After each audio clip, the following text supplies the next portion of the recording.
बड़े बड़े गजराजों से भरे हुए महेंद्र पर्वत के समतल प्रदेश में खड़े हुए हनुमान जी वहां जलाशय में स्थित हुए विशालकाय हाथी के समान जान पड़ते थे। सूर्य, इंद्र, पवन, ब्रह्मा आदि देवों को प्रणाम कर हनुमान जी ने समुद्र लंघन का दृढ़ निश्चय कर लिया और अपने शरीर को असीमित रूप से बढ़ा लिया। उस समय वे अग्नि के समान जान पड़ते थे।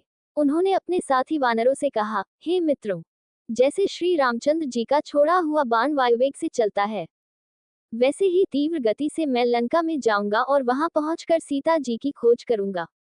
यदि वहां भी उनका पता न चला तो रावण को बांधकर रामचंद्र जी के चरणों में लाकर पटक दूंगा। आप विश्वास रखें कि मैं सर्वथा कृतकृत्य होकर ही सीता के साथ लौटूंगा, अन्यथा रावण सहित लंकापुर को ही उखाड़ कर लाऊंगा। इतना कहकर हनुमान आकाश में उछले और अत्यंत तीव्र गति से लंका की ओर चले। उनके उड़ते ही उनके झटके से साल आदि अनेक वृक्ष पृथ्वी से उखड़ गए और वे भी उनके साथ उड़ने लगे। फिर थोड़ी दूर तक उड़ने के पश्चात वे वृक्ष एक एक करके समुद्र में गिरने लगे। वृक्षों से पृथक होकर सागर में गिरने वाले नाना प्रकार के पुष्प ऐसे प्रतीत हो रहे थे मानो शरद ऋतु के नक्षत्र जल की लहरों के साथ अटखेलियां कर रहे हों। तीव्र गति से उड़ते हुए महाकपि पवनसुत ऐसे प्रतीत हो रहे थे जैसे कि वे महासागर एवं अनंत आकाश का आचमन करते हुए उड़े जा रहे हैं। तेज से जाज्वल्यमान उनके नेत्र हिमालय पर्वत पर लगे हुए दो दावानलों का भ्रम उत्पन्न करते थे। कुछ दर्शकों को ऐसा लग रहा था कि आकाश में तेजस्वी सूर्य और चंद्र दोनों एक साथ जलनिधि को प्रकाशित कर रहे हों। उनका लाल कटी प्रदेश पर्वत के वक्षस्थल पर किसी गेरू के खान का भ्रम पैदा कर रहा था। हनुमान के बगल से जो तेज आंधी भारी स्वर करती हुई निकली थी वह घनघोर वर्षाकाल की मेघों की गर्जना सी प्रतीत होती थी। आकाश में उड़ते हुए उनके विशाल शरीर का प्रतिबिंब समुद्र पर पड़ता था तो वह उसकी लहरों के साथ मिलकर ऐसा भ्रम उत्पन्न करता था जैसे सागर के वक्ष पर कोई नौक तैरती चली जा रही हो। इस प्रकार हनुमान निरंतर आकाश मार्ग से लंका की ओर बढ़े जा रहे थे। हनुमान के अद्भुत बल और पराक्रम की परीक्षा करने के लिए देवता, गंधर्व, सिद्ध और महर्षियों ने नागमाता सुरसा के पास जाकर कहा, हे नागमाता, तुम जाकर वायुपुत्र हनुमान की यात्रा में विघ्न डालकर उनकी परीक्षा लो कि वे लंका में जाकर रामचंद्र का कार्य सफलतापूर्वक कर पाएंगे या नहीं।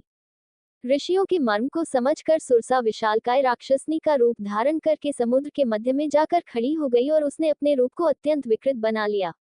हनुमान को अपने सम्मुख पाकर वह बोली, आज मैं तुम्हें अपना आहार बनाकर अपनी क्षुधा को शांत करूंगी।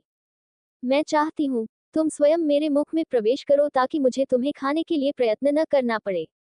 सुरसा के शब्दों को सुनकर हनुमान बोले, तुम्हारी इच्छा पूरी करने में मुझे कोई आपत्ति नहीं है, किंतु इस समय मैं अयोध्या के राजकुमार रामचंद्र जी के कार्य से जा रहा हूँ। उनकी पत्नी को रावण चुरा कर लंका ले गया है।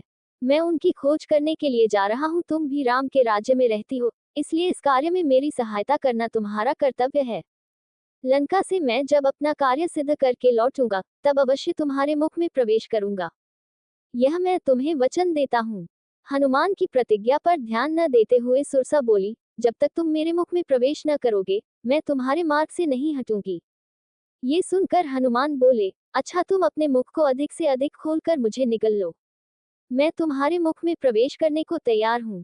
ये कहकर महाबली हनुमान ने योग शक्ति से अपने शरीर का आकार बढ़ाकर 40 कोस का कर लिया। सुरसा भी अपूर्व शक्तियों से संपन्न थी। उसने तत्काल अपना मुख 80 कोस तक फैला लिया। हनुमान ने अपना शरीर एक अंगूठे के समान छोटा कर लिया और तत्काल उसके मुख में घुसकर बाहर निकल आए। फिर बोले, अच्छा सुरसा, तुम्हारी इच्छा पूरी हुई, अब मैं जाता हूँ। प्रणाम। इतना कहकर हनुमान आकाश में उड़ गए। पवनसुत थोड़ी ही दूर गए थे कि सिन्हिका नामक राक्षसनी की उन पर दृष्टि पड़ी। वह हनुमान को खाने के लिए लालयित हो उठी। वह छाया ग्रहण विद्या में पारंगत थी। जिस किसी प्राणी की छाया पकड़ लेती थी वह उसके बंधन में बंधा चला आता था। जब उसने हनुमान की छाया को पकड़ लिया तो हनुमान की गति अवरुद्ध हो गई। उन्होंने आश्चर्य से सिन्हिका की ओर देखा। वे समझ गए, सुग्रीव ने जिस अद्भुत छायाग्राही प्राणी की बात कही थे संभवतः ही वही है। ये सोचकर उन्होंने योगबल से अपने शरीर का विस्तार मेघ के समान अत्यंत विशाल कर लिया। सिन्हिका ने भी अपना मुख तत्काल आकाश से पाताल तक फैला लिया और गरजती हुई उनकी ओर दौड़ी।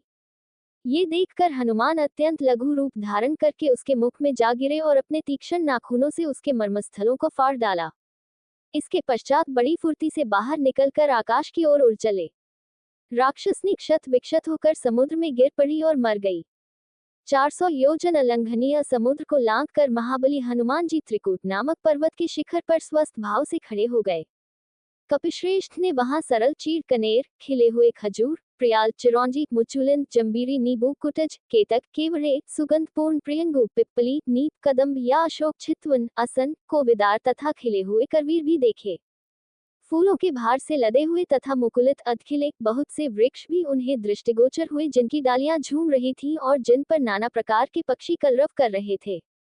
हनुमान जी धीरे धीरे अद्भुत शोभा से संपन्न रावण पालित लंकापुरी के पास पहुंचे। उन्होंने देखा, लंका के चारों ओर कमलों से सुशोभित जलपूरित खाई खुदी हुई है। वह महापुरी सोने की चहार दीवारी से घिरी हुई है। श्वेत रंग की ऊंची ऊंची सड़कें उस पुरी को सब ओर से घेरे हुए थीं। सैकड़ों गगनचुंबी अट्टालिकाएं ध्वजा पताका फहराती हुई उस नगरी की शोभा बढ़ा रही हैं। उस पुरी के उत्तर द्वार पर पहुंचकर वानरवीर हनुमान जी चिंता में पड़ गए। लंकापुरी भयानक राक्षसों से उसी प्रकार भरी हुई थी जैसे कि पाताल की भोगवतीपुरी नागों से भरी रहती है। हाथों में शूल और पट्टिश लिए बड़ी बड़ी दाढ़ों वाले बहुत से शूरवीर घोर राक्षस लंकापुरी की रक्षा कर रहे थे। नगर की इस भारी सुरक्षा, उसके चारों ओर समुद्र की खाई और रावण जैसे भयंकर शत्रु को देखकर हनुमान जी विचार करने लगे कि यदि वानर वहां तक आ जाए तो भी वे व्यर्थ ही सिद्ध होंगे, क्योंकि युद्ध द्वारा देवता भी लंका पर विजय नहीं पा सकते। रावण पालित इस दुर्गम और विषम संकटपूर्ण लंका में महाबाहु रामचंद्र आ भी जाए तो क्या कर पाएंगे। राक्षसों पर साम, दान और भेद की नीति का प्रयोग असंभव दृष्टिगत हो रहा है। यहाँ तो केवल 4 वेगशाली वानरों अर्थात बालीपुत्र अंगद, नील, मेरी और बुद्धिमान राजा सुग्रीव की ही पहुंच हो सकती है। अच्छा, पहले ये तो पता लगाऊं कि विदेह कुमारी सीता जीवित भी है या नहीं। जनक किशोरी का दर्शन करने के पश्चात ही मैं इस विषय में कोई विचार करूंगा। उन्होंने सोचा कि मैं इस रूप से राक्षसों की इस नगरी में प्रवेश नहीं कर सकता, क्योंकि बहुत से क्रूर और बलवान राक्षस इसकी रक्षा कर रहे हैं। जानकी की खोज करते समय मुझे स्वयं को इन महातेजस्वी, महापराक्रमी और बलवान राक्षसों से गुप्त रखना होगा। अतः मुझे रात्रि के समय ही नगर में प्रवेश करना चाहिए और सीता का अन्वेषण का ये समयोचित कार्य करने के लिए ऐसे रूप का आश्रय लेना चाहिए जो आंख से देखा न जा सके, मात्र कार्य से ही यह अनुमान हो कि कोई आया था। देवताओं और असुरों के लिए भी दुर्जय लंकापुरी को देखकर हनुमान जी बारंबार लंबी सांस खींचते हुए विचार करने लगे कि किस उपाय से काम लूं जिसमें दुरात्मा राक्षसराज रावण की दृष्टि से ओझल रहकर मैं मिथिलेश नंदिनी जनक किशोरी सीता का दर्शन प्राप्त कर सकूं। अविवेकपूर्ण कार्य करने वाले दूत के कारण बने बनाए काम भी बिगड़ जाते हैं। यदि राक्षसों ने मुझे देख लिया तो रावण का अनर्थ चाहने वाले श्री राम का ये कार्य सफल न हो सकेगा। अतः अपने कार्य की सिद्धि के लिए रात में अपने इसी रूप में छोटा सा शरीर धारण करके लंका में प्रवेश करूंगा और घरों में घुसकर जानकी जी की खोज करूंगा।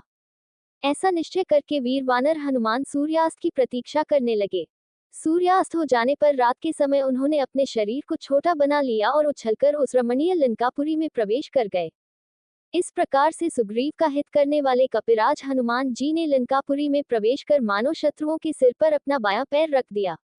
वे राजमार्ग का आश्रय ले उस रमणीय लंकापुरी की ओर चले। वहां पर स्वर्ण निर्मित विशाल भवनों में दीपक जगमगा रहे थे। कहीं नृत्य हो रहा था और कहीं सुरा पीकर मस्त हुए राक्षस अनर्गल प्रलाप कर रहे थे। हनुमान जी ने देखा कि बहुत से राक्षस मंत्रों का जाप करते हुए स्वाध्याय में तत्पर थे। कोई जटा बढ़ाए तो कोई मुंह मुड़ाए, रावण के अनेक गुप्तचर भी उन्हें दृष्टिगत हुए। हनुमान जी ने नगर के सब भवनों तथा एकांत स्थानों को छान डाला, परंतु कहीं सीता दिखाई नहीं दी। अंत में उन्होंने सब ओर से निराश होकर रावण के उस राजदरबार में प्रवेश किया जिसमें लंका के मंत्री, सचिव एवं प्रमुख सभासद निवास करते थे। उन सब का भली भांति निरीक्षण करने के पश्चात वे रावण के अत्यंत प्रिय गृहशाला की ओर चले। वहां की सीढ़ियां रत्नजटित थीं। स्वर्ण निर्मित वातायन दीपों के प्रकाश से जगमगा रही थीं। स्थान स्थान पर हाथी दांत का काम किया हुआ था। छतें और स्तंभ मणियों तथा रत्नों से जड़े हुए थे। इंद्र के भवन से भी अधिक सुसज्जित इस भव्य शाला को देखकर हनुमान चकित रह गए। उन्होंने एक और स्फटिक की सुंदर पलंग पर रावण को हुए मदिरा के मद में पड़े देखा, जो कि अनिंद्य सुंदरियों से घिरे है था। उसके नेत्र अर्धनिमीलित हो रहे थे। अनेक रमणियों के वस्त्राभूषण अस्त व्यस्त हो रहे थे और वे सुरा के प्रभाव से अछूती भी नहीं थी। वहां भी सीता को न पाकर पवनसुत बाहर निकल आए। फिर हनुमान जी ने रावण के अन्य निकट संबंधियों के निवास स्थानों में सीता की खोज की, किंतु वहां भी उन्हें असफलता ही मिली। तत्पश्चात हनुमान ने रावण की पटरानी मंदोदरी के भवन में प्रवेश किया। अपने शयनागार में मंदोदरी एक स्फटिक से श्वेत पलंग पर सो रही थी। उसके शैया के चारों ओर रंग बिरंगी सुवासित पुष्पमालाएं झूल रही थीं। उसके अद्भुत रूप, लावण्य, सौंदर्य एवं यौवन को देखकर हनुमान के मन में विचार आया, संभवतः यही जनकनंदिनी सीता है। परंतु उसी क्षण उनके मन में एक और विचार उठा कि ये सीता नहीं हो सकती, क्योंकि रामचंद्र जी के वियोग में पतिव्रता सीता न तो सो सकती हैं और न इस प्रकार आभूषण आदि पहनकर श्रृंगार ही कर सकती हैं।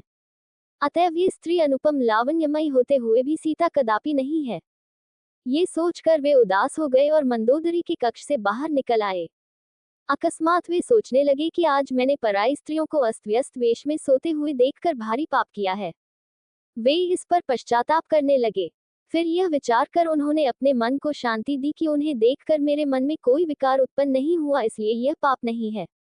फिर जिस उद्देश्य के लिए मुझे भेजा गया है, उसकी पूर्ति के लिए मुझे अनिवार्य रूप से स्त्रियों का अवलोकन करना पड़ेगा। इसके बिना मैं अपना कार्य कैसे पूरा कर सकूंगा। फिर वे सोचने लगे, मुझे सीता जी कहीं नहीं मिली। रावण ने उन्हें मार तो नहीं डाला? यदि ऐसा है तो मेरा सारा परिश्रम व्यर्थ गया। नहीं, मुझे यह नहीं सोचना चाहिए। जब तक मैं लंका का कोना कोना न छान मारूं, तब तक मुझे निराश नहीं होना चाहिए।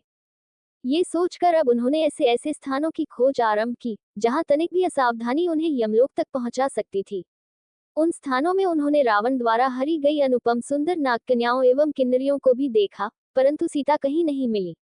सब ओर से निराश होकर उन्होंने सोचा, मैं बिना सीता जी का समाचार लिए लौटकर किसी को मुख नहीं दिखा सकता, इसलिए यहीं रहकर उनकी खोज करता रहूंगा अथवा अपने प्राण दे दूंगा। ये सोचकर भी उन्होंने सीता को खोजने का कार्य बंद नहीं किया। दोस्तों, आगे की कथा सुनने के लिए अगला वीडियो जरूर देखें और वीडियो को लाइक करें, शेयर करें और यदि आप हमारे चैनल पर नए हो तो हमारे चैनल को सब्सक्राइब जरूर करें। धन्यवाद।